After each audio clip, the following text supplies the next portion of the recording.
22 kilometre பாலம் உடைந்தது. பெரும் ஊழல். மோடி சற்று முன் கைது வாரன். ஐநா அதிரடி உத்தரவு. அதாவது பருவமழைக்கு கூட தாங்காத நீளமான கடல்வழி பாலம் மோடி திறந்து வைத்த 6 மாதத்தில் விரிசல் விழுந்த சோகம். இந்தியாவின் பொருளாதார தலைநகரமாக திகழும் மும்பையின் நகர்பகுதியையும் நவி மும்பை பகுதியையும் இணைக்கும் வகையில் அரபிக் கடலில் 22 கிலோமீட்டருக்கு தூரமாக மிக பிரம்மாண்ட கடல் பாலம் அமைக்கும் பணி கடந்த 5 வருடங்களாக நடந்து வந்தது.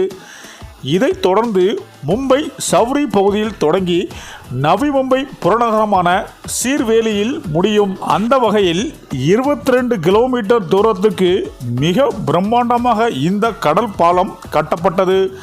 இந்த பாலத்தினை கடந்த ஜனவரி 12ஆம் தேதி பிரதமர் மோடி திறந்து வைத்தார். அதாவது நாட்டின் மிக நீளமான கடல்வழி பாலம் என்ற சிறப்பை பெற்றுள்ள இந்த பாலம் 17 கோடியே 843 கோடி செலவில் 6 வழிச்சாலையாக அமைக்கப்பட்டுள்ளது.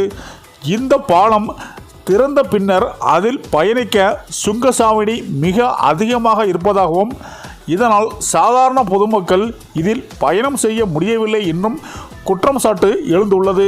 இந்த நிலையில்தான் இந்த அடல் சேது பாலம் திறக்கப்பட்டு 6 மாதத்திலேயே பாலத்தில் விரிசல் ஏற்பட்டுள்ளது. இது அதிர்ச்சியையும் ஏற்படுத்தியுள்ளது.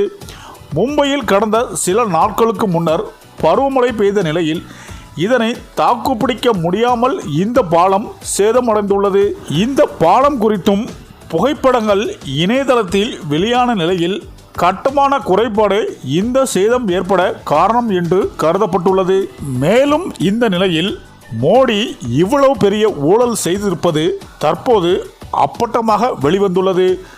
இதனால் ராகுல் காந்தி அவர்கள் இந்த புகாரை உயர்நீதிமன்றத்திற்கு கொண்டு சென்றுள்ளார். இது குறித்து உயர்நீதிமன்றம் முறையான விசாரணை நடத்தி இதற்கு காரணமாக இருந்த மோடியை கைது செய்யப்பட வேண்டும் என்று புகார் கொடுத்திருக்கிறார். அதே சமயம் உயர்நீதிமன்றம் இந்த மனுவை விசாரிக்க தவறினால் இதை ஐநா சபையிடம் கொண்டு செல்லவும் ராகுல் காந்தி முடிவெடுத்துள்ளார். இதனால் இந்த சம்பவம் பாஜகவினருக்கு பெரும் பின்னடைவை ஏற்படுத்தி உள்ளது என அரசியல் வட்டாரங்கள் கூறி வருகின்றனர். சரி, இந்த வீடியோ பற்றிய உங்க கருத்துக்களை கமெண்ட்ல சொல்லுங்க. மேலும் வீடியோ பிடித்திருந்தால் லைக் பண்ணுங்க, ஷேர் பண்ணுங்க, மறக்காம நம்ம சேனலை சப்ஸ்கிரைப் பண்ணிக்கோங்க. நன்றி.